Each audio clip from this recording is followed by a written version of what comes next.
Annapurna Sujata channel को आपण मानकु स्वागत करुची। मु आज मोहन भोग करने को जाऊँगी। सीटा पुरी मंदिर जगन्नाथ पाखे भी भोग हुए। चलतु एबे आरंभ करिबा। मोहन भोग पई ए सब सामग्री नहीं। एटी सुजी मु गोटे कप नहीं, चीनी भी मु गोटे कप नहीं, किछि किसमिस नहीं, आउ किछि काजू नहीं,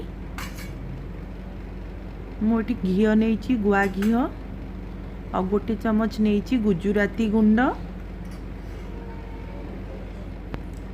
एबे आरंभ करबा। मोटी 2 चमच गुआ घी दे दोची, बड़ चमच रे मु 2 चमच दोची। एठी मु काजू पकेइबी को हल्का टिके भाजीबा। एबे किसमिस को भी दे दूची।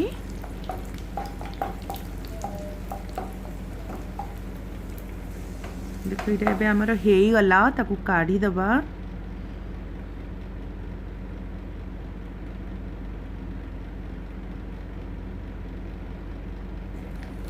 मेठी तेजपत्र पकाउची और सुजी को पकई भल भाबरे ताकू घांटीबा। ताकू पूरा गोल्डन ब्राउन करी भाजीबा। आरपट चूल्हा रे मु गोटे कप सुजी रे 2 कप पानी नौची। ताकू टिके गरम कर दबा। एपटे हम सुजी टाकू भाजीबा गोल्डन ब्राउन हवा जाए।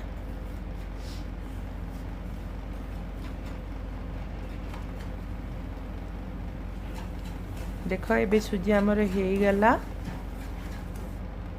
एबे हमें पानी को दबा अल्प अल्प करी। देखिए जमती लम्स पड़ोनी।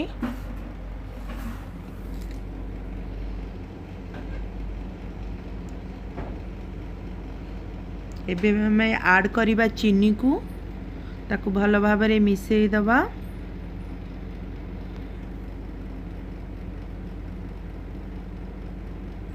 कंटिन्यूस घांटू थुबा। एबे गुजराती गुंड मु दउची। गुजराती गुंड पकेले बढ़िया फ्लेवर आसे तार।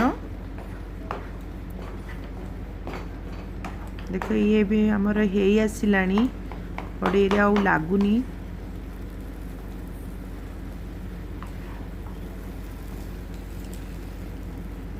भाजी थवा काजू किसमिस को भी पकई भल भाव में मिसई दबा।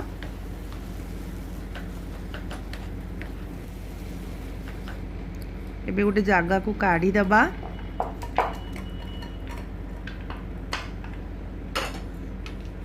ताको हल्का टिके प्रेस करी गोटे सेट करिबा। ताको हमें पीस करिबा तो सेथि में ताको टिके साइज करिबा। ताको 10 रु 15 मिनिट तक टिके छाड़ी दबा। ठंडा हला परे हमें काटिबा। ताको मु टिके डेकोरेट कर दोची।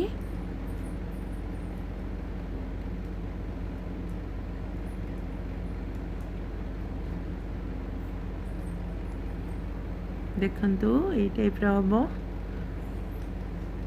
ठंडा हला परे हमें काटिबे। आपण जो शेप चाहिए से शेप देबे। मु एटा को स्क्वायर शेप दोची।